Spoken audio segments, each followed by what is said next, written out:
आप सुबह से रात तक जो भी सोचते हो उसकी फाउंडेशन क्या है? I am this body. एक बार सोचो, देखो क्या होता है।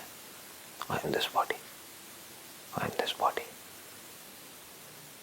तो वो अवेयरनेस जो हर तरफ है, आप चाहो तो अपनी आंखों से आप चांद तारों को देख सकते हो, आसमान को देख सकते हो, लेकिन जितना बोल रहे हो I am this body, I am this body, तो क्या हो रहा है? आपका वो ध्यान जो सब जगह रह सकता है वहां से सिमट करके सिर्फ और सिर्फ इस बॉडी तक आ गया। इसको लिमिटेड थिंकिंग बोलते हैं, जो सारी दुखों की जड़ है। बोलो I am this space, I am just like infinite space. कहां है थॉट? थॉट तब तक जिंदा रह सकता है जब तक आप अपने आप को फॉर्म समझते हो। जैसे आपको ये रियलाइज हुआ I am the formless, thought गया। अब थॉट आपके हाथ में है। थॉट को यूज करना है करो, नहीं करना है मत करो। स्वरूप जिसकी बात करी जा रही है इसमें बार बार, जब चाहे अपने थॉट को अपने स्वरूप में रखो। स्वरूप में रखने का मतलब क्या है? स्वरूप आपका फॉर्मलेस है, तो थॉट को फॉर्मलेस में लाने का मतलब क्या है? थॉट मरा, थॉट गया, क्या रह गया? अवेयरनेस रह गई। Free from the limitations of the form is the formless, is awareness. अब अगर वो थॉट यहां पर होगा भी तो आपको फर्क नहीं पड़ेगा, क्योंकि अब आपको समझ आ गया है कि उसको लिमिटेड करने का कोई तरीका नहीं है। कुछ सेकंड्स के लिए मैं सोच सकता हूँ आई एम दिस बॉडी, कोई काम करना है, लेकिन उससे कोई फर्क नहीं पड़ने वाला है, because I am still going to be infinite. कुछ देर के लिए मैं भिखारी की एक्टिंग कर सकता हूँ, लेकिन उससे कोई फर्क नहीं पड़ने वाला है, मैं राजा ही हूँ। और ये भी सिर्फ एग्जाम्पल्स हैं, don't get entangled in examples. Actual में मैं ना राजा हूँ ना भिखारी हूँ, दोनों की लाइफ लाइन हूँ। नहीं तो फिर थॉट के लिए कोई ना कोई जगह बची रह जाती है। मैं राजा हूँ, मैंने ये जान लिया है मैं राजा हूँ। What do you mean by that? राजा कौन सा सुखी है? भिखारी से ज्यादा दुखी है। भिखारी का ध्यान रखने के लिए तो राजा है, राजा का ध्यान कौन रखेगा? तो बस इतना ही होता है। एक्चुअल में आप नहीं मरते हो, लेकिन थॉट के लेवल पे मरते रहते हो पल पल में। एक्चुअल में आप दुखी नहीं होते हो, थॉट के लेवल पे दुखी होते हो। ये क्या गड़बड़ हो रही है? थॉट के लेवल पे भी दुखी होना बंद हो जाए। चाहोगे भी तो दुखी नहीं हो पाओगे, इम्पॉसिबल। कैसे होगे दुखी? तुम स्वरूपतः नित्य मुक्त ही हो। It is a very very big statement. जो हम एक्चुअल में हैं उस लेवल पे तो कहीं कोई प्रॉब्लम ही नहीं है, लेकिन जो हम नहीं है वो हमने समझ रखा है अपने आप को। क्यों समझ रखा है? क्योंकि बचपन से हमारी अपब्रिंगिंग ऐसी हुई है, हमारे आसपास में पूरी दुनिया ऐसी है, कंडीशनिंग ऐसी है, इस बॉडी का स्ट्रक्चर भी ऐसा ही है। क्योंकि जो एक्सपीरियंसेस होते हैं वो बार बार मुझे क्या लगता है, मुझे हो रहे हैं, मुझे हो रहे हैं, मुझे। तो जो भी कुछ सुबह से रात तक हो रहा है वो उस मैं को पक्का कर रहा है, और सारे दुखों की जड़ वो मैं ही है। वो मैं जो इस बॉडी तक आकर के अटका हुआ है। मतलब ये कमजोर नहीं है। ये जो अहंकार है, अहम का जो आकार, एक्चुअल में अहम जो है वो निराकार है, लेकिन ये जो अहंकार जिसको बोलते हैं, अहंकार, ईगो, अहम जो आइडेंटिफाइड है एक फॉर्म के साथ, ये कोई कच्चा नहीं है, बहुत पक्का है, एक्सट्रीमली स्ट्रॉन्ग। एंड इसको किसी ने बनाया नहीं है। We find ourselves with it. जैसे अगर आप पूछते हो कि भाई इस सब की जड़ क्या है, वो है इग्नोरेंस, कि मुझे नहीं पता मैं कौन हूं, इस वजह से मैं दुखी हो रहा हूं। तो आप पूछोगे क्यों नहीं पता? कोई पर्सन है वो अनएजुकेटेड है, मान लो, मैं एक एग्जांपल दे रहा हूं, डोंट टेक इट लिटरली। कोई पर्सन है वो अनएजुकेटेड है, इसलिए वो सफर कर रहा है। तो उस इलिटरेसी का तोड़ क्या है? एजुकेशन। उसको स्कूल जाना होगा, सीखना होगा, समझना होगा। अगर उसको समझ आ गया तो क्या होगा? एटलीस्ट उसका जो सर्वाइवल है वो इंश्योर्ड हो जाएगा। I am not talking about happiness, I am talking just about survival. ये दोनों हमको समझ आ रहा है ना, दोनों में डिफरेंस। एक है बाहर का सर्वाइवल, वो डिपेंड करता है हमारी स्किल के ऊपर। जितनी तगड़ी मेरी स्किल्स होंगी उतना ही अच्छे से मैं अपना सर्वाइवल इंश्योर्ड कर सकता हूँ, उतनी ही एक कंफर्टेबल लाइफ दे सकता हूँ अपने आप को भी और अपने आसपास में लोगों को भी। जितनी अच्छी मेरी क्वालिफिकेशन है उतना ही मैं सिक्योर होता चला जाऊंगा बाहर की दुनिया में। लेकिन मैं बाहर की दुनिया में कितना भी सिक्योर हो जाऊं, अगर मैं चाहता हूं अंदर की दुनिया में मैं स्टेबल हो जाऊं, मेरी जो रेस्टलेसनेस है वो खत्म हो जाए, उसकी जड़ क्या है? Ignorance about the subject, about the self. इस दुनिया में अगर आपको अपनी सफरिंग को कम करना है या बिल्कुल पूरी तरह से खत्म करना है, क्योंकि पैसे की कमी भी तो एक टेंशन ही है, बहुत बड़ी टेंशन है। जिसके पास में पैसा नहीं है उससे जाकर के पूछो तो वो टेंशन हटी। टेंशन मतलब स्ट्रेस, मतलब वहां पर एक खिंचाव है, जितना पैसा चाहिए उससे कम है, तो रोज का यही रोना है। मतलब जितना होना चाहिए उससे कम है ऑब्जेक्ट्स की दुनिया में, तो हम सफर करेंगे, इसमें कोई डाउट नहीं है। ऐसे ही अंदर थॉट के लेवल पे जितने बड़े आपके थॉट होने चाहिए, अगर उससे कम हुए तो आप सफर करोगे। थॉट एक्चुअल में कितना बड़ा होना चाहिए? उतना बड़ा जितना आप एक्चुअल में हो, क्योंकि उससे कम चलेगा नहीं। उससे थोड़ा सा भी कम हुआ तो आप सफर करोगे। आप एक्चुअल में क्या हो? इनफाइनाइट। मौत किसी को नहीं अच्छी लगती। आप एक्चुअल में क्या हो? इटरनल हो। मरने के नाम से ही आप सफर करोगे, चाहे वो खुद की मौत हो चाहे किसी और की मौत हो, मौत के नाम से ही डर लगेगा। आप इंटरनली अपने थॉट के लेवल पे गरीब हो। इसका सोल्यूशन क्या है? थॉट के लेवल पे अमीर होना पड़ेगा। बाहर दुनिया में आप गरीब हो, उसकी वजह से आप दुखी हो रहे हो, आपके बीवी बच्चे दुखी हो रहे हैं, आपकी फैमिली दुखी हो रही है, सब भूख से तड़प रहे हैं। उसका तोड़ क्या है? आपको अमीर होना पड़ेगा। अंदर की दुनिया में आप गरीब हो, बाय डिफॉल्ट सारे गरीब हैं। राजा भी गरीब है, प्रजा भी गरीब है, सब गरीब है, क्योंकि एक्चुअल में जो वो है उसके कंपैरिजन में देखो तो गरीब ही है। तो अंदर की दुनिया में एजुकेशन का मतलब क्या है? आपको समझ आए कि मैं एक्चुअल में कौन हूं, बस रियलिटी को देखना है। वो रियलिटी को अगर हमने देख लिया और समझ लिया और उसके हिसाब से हमने सोचना शुरू कर दिया, अगर समझ आ गई तो ऑटोमेटिकली उसके अकॉर्डिंग थॉट चलेंगे। सिंपल है ना। अंदर की दुनिया में जिस दिन आपको समझ आ गया कि आप कौन हो, तो आपको अपने थॉट्स को चलाना नहीं पड़ेगा उस डायरेक्शन में। चलाना पड़ रहा है तो इसका मतलब अभी समझ नहीं आया है। थॉट्स उसी डायरेक्शन में चलेंगे और किसी डायरेक्शन में चल ही नहीं पाएंगे, इम्पॉसिबल। मैं अगर राजा हूं तो राजा की तरह ही सोचूंगा ना, भिखारी की तरह कैसे सोच लूंगा? इम्पॉसिबल।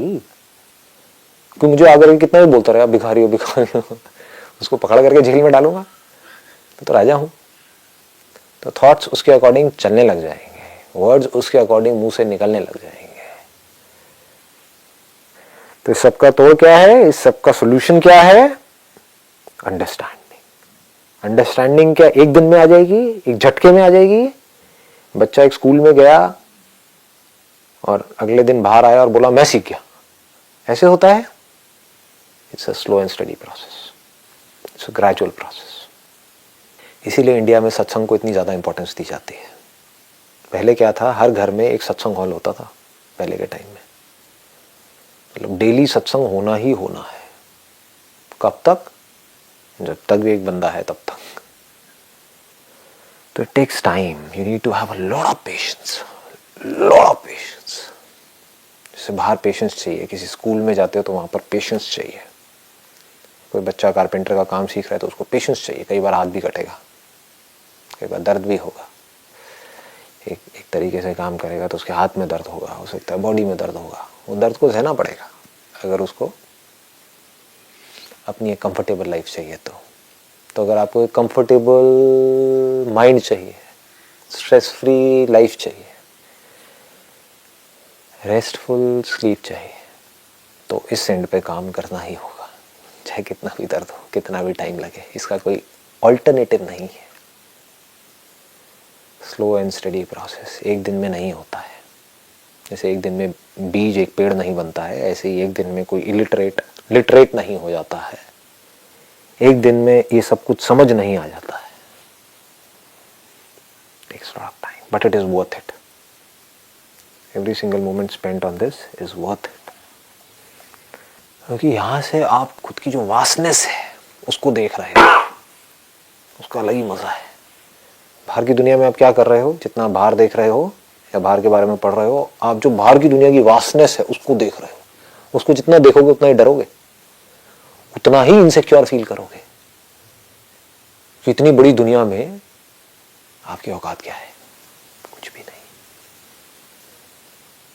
जैसे अंदर की दुनिया की वास्टनेस को देखते हो, जो आप एक्चुअल में हो उसकी वास्टनेस को देखते हो, तो ये बाहर की दुनिया जो एक्चुअल में बहुत बड़ी है, ह्यूज है, यूनिवर्स, जिसके ऊपर करोड़ों लोग काम कर रहे हैं, मतलब जो लाखों साइंटिस्ट जिसके ऊपर दिन रात लगे हुए हैं इस यूनिवर्स को समझने के लिए, वो यूनिवर्स भी आपके लिए डॉट के जैसा, छोटा सा डॉट, किसमें?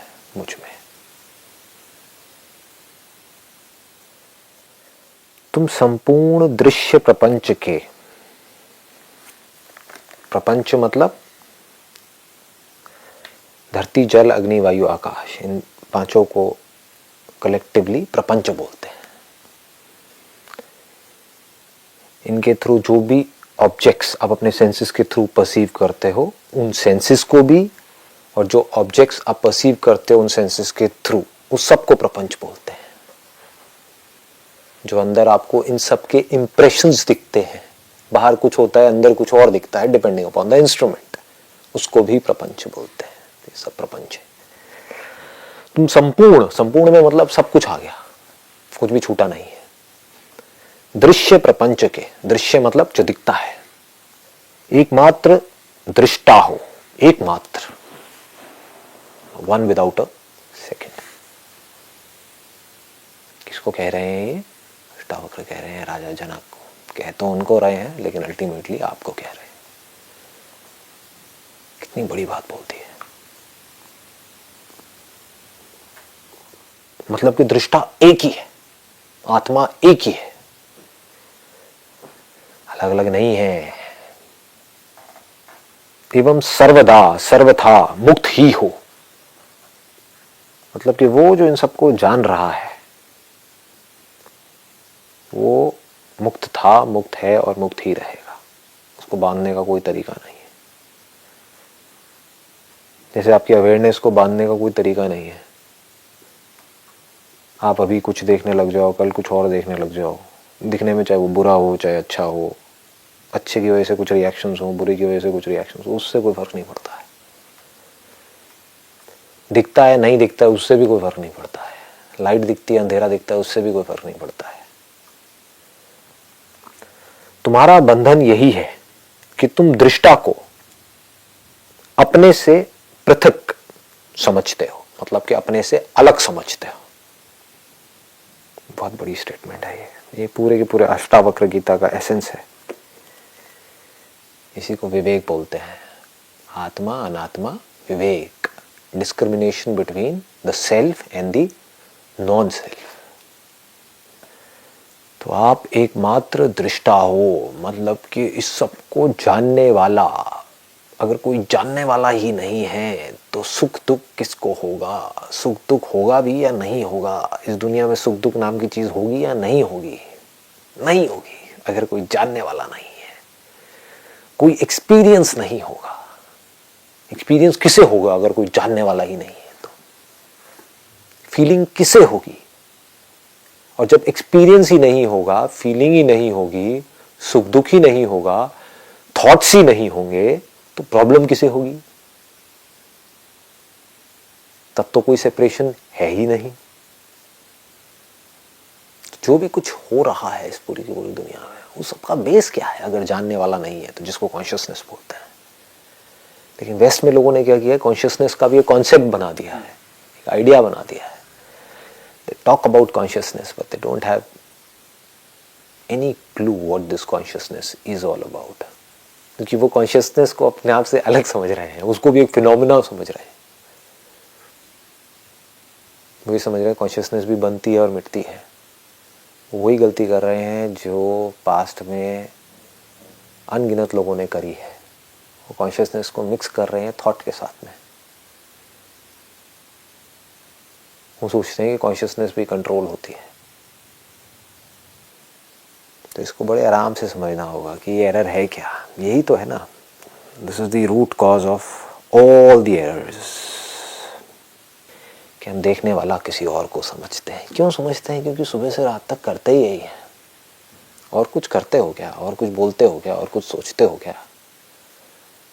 ये जो मैं है, जो एक्चुअल में जानता है इस पूरे के पूरे फिनोमिना को, इस पूरी प्रोसेस को, जो एक्शन रिएक्शन दोनों से फ्री है, कॉज इफेक्ट दोनों से फ्री है, कॉजलेस है, इसका खुद का कोई कॉज नहीं है। लेकिन हम क्या गलती करते हैं, क्योंकि सब यही गलती कर रहे हैं, हम क्या बोलते हैं, जब भी हम बोलते हैं मैं मोटा हूँ, मैं पतला हूँ, बोलते हैं हम, तो ये मैं कहाँ पर है, कहाँ आ गया है मैं, बॉडी में आ गया है। हमारी सारी कॉन्वर्सेशन सुबह से लेकर के रात तक, उसकी जो फाउंडेशन है, अगर उसको आप ध्यान से एनालाइज करोगे तो उसमें इम्प्लाइड है, या तो उसमें मैं होता है या तू होता है, या ये होता है या वो होता है। ऑब्जेक्ट्स के बारे में हम कह सकते हैं ये और वो, लोगों के बारे में कह सकते हैं मैं और तू। तू मतलब वो जो मुझसे अलग है, सेपरेशन आ गया। मैं मतलब क्या, मैं ये हूं, आप मुझसे अलग हो। कभी हम क्वेश्चन करते ही नहीं है कि मैं है क्या। मुझे भूख लगी है, अब हम क्या कर रहे हैं, अब हमने कहाँ अपने आप को आइडेंटिफाई कर लिया है। पहले हमने आइडेंटिफाई किया था अपनी जो फिजिकल अपीयरेंस है, आउटर अपीयरेंस है, उससे। अब हमने कहाँ अपने आप को आइडेंटिफाई कर लिया, अपने जो फिजियोलॉजिकल फंक्शंस हैं हमारी बॉडी के, उससे। मुझे भूख लगी है, मुझे प्यास लगी है, वो तो बॉडी को भूख लगी है ना, बॉडी को प्यास लगी है ना। फिर हम बोलते हैं कि मुझे बड़ा अच्छा फील हो रहा है, मैं बहुत खुश हूं। तो हमने अपने आप को किससे आइडेंटिफाई कर लिया है, एक फीलिंग से। वो फीलिंग पैदा हुई और वो फीलिंग मर गई। मोटापा पैदा हुआ, आज जो मोटा था कल पतला हो गया, तो मैं कौन हूं? क्या मैं वो हूं जो उस फीलिंग से जुड़ी हुई थी, या मैं जुड़ी ही नहीं, वो फीलिंग आई और गई। कितनी फीलिंग आती हैं, चली जाती हैं, लेकिन हम कभी इस इंक्वायरी को करते नहीं हैं। इसका मतलब क्या है, अगर इतनी सी बात हमको समझ आ जाए, ये सुखी होने की फीलिंग आई और गई, यानी कि पैदा हुई और मरी, लेकिन मैं ना पैदा हुई ना मैं मरी। अगर मैं ये कह रही हूं कि मैं खुश हो गई, तो ये अगर एरर नहीं है तो और क्या है, ये ना समझी नहीं है तो और क्या है।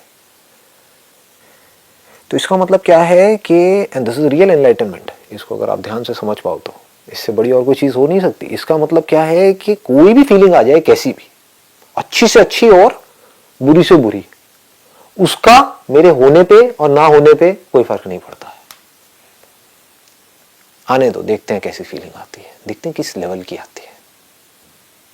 इस दुनिया में देखते हैं अच्छी से अच्छी फीलिंग क्या है, आने दो, I am open for it. इस दुनिया की बुरी से बुरी फीलिंग क्या है, देखते हैं, आने दो, I am open for it. तो यहां पर कंफ्यूजन कहां है, ये जो अष्टावक्र जी ने जो बात करी है, राजा जनक को जो कह रहे हैं, बड़ा बारीक कंफ्यूजन है। हम क्या सोचते हैं कि जिस वक्त में हम कुछ सोच रहे होते हैं, तीन ही लेवल्स हैं, कुछ सोच रहे होते हैं या कुछ फील कर रहे होते हैं या अपने सेंसेस के थ्रू कुछ परसीव कर रहे होते हैं, तब तो हम बोलते हैं कि हम है। अगर तीनों ही नहीं है तो, ये तीनों चीजें देखने में तो है, body, mind and intellect. Body से क्या जुड़ा हुआ है, ये सारी की सारी सेंसेशंस, किसी भी तरह की कोई भी सेंसेशंस आ रही हैं। माइंड से क्या जुड़ा हुआ है, फीलिंग्स एंड इमोशंस। इंटेलेक्ट से क्या जुड़े हुए हैं, thoughts, words.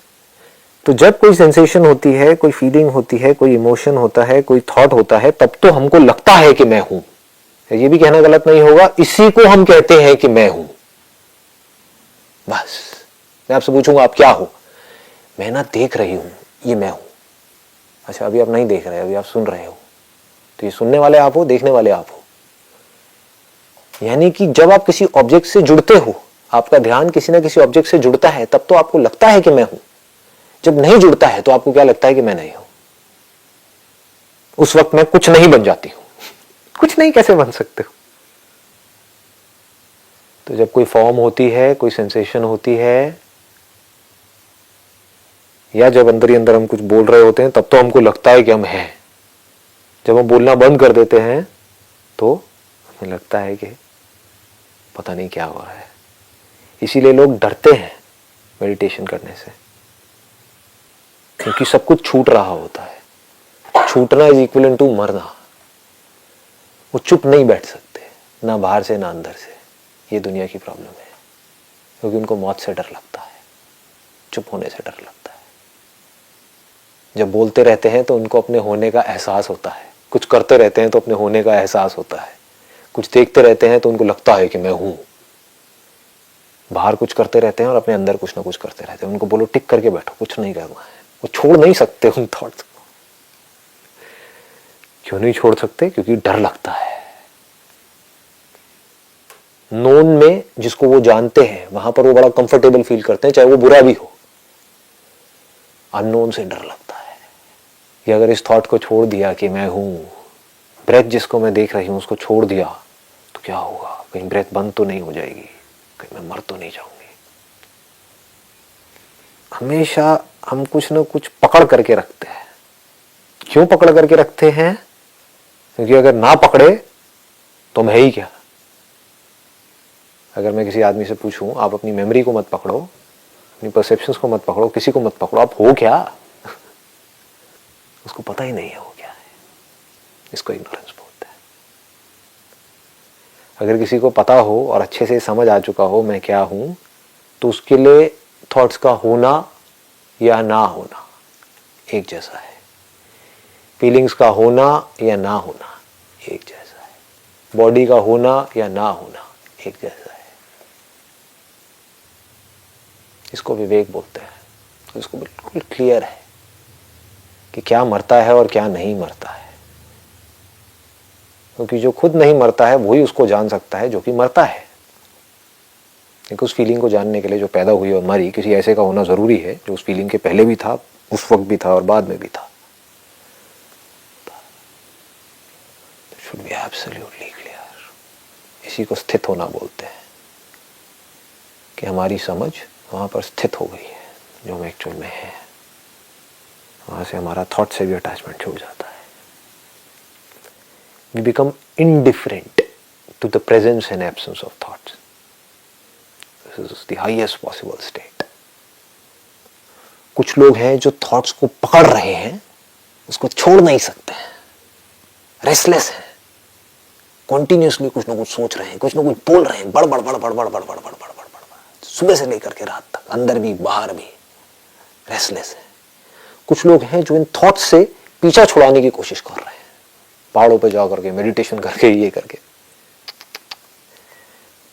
But the knower of the truth becomes indifferent to both these states. उसके लिए समाधि में, थॉट्स के ना होने में, यानी कि गहरी नींद में, थॉटलेस स्टेट में, थॉट्स की स्टेट में, अच्छे थॉट्स में, बुरे थॉट्स में, अच्छी फीलिंग्स में, बुरे फीलिंग्स में कोई फर्क नहीं है। उसके लिए सब एक है। He is open for everything and everyone, and that which is open for everything, everyone, all kinds of experiences is the truth. जिसके लिए राम में और रावण में कोई फर्क नहीं है, कोई डिफरेंस नहीं है। फिर चाहे वो खुद राम है, चाहे वो खुद रावण है।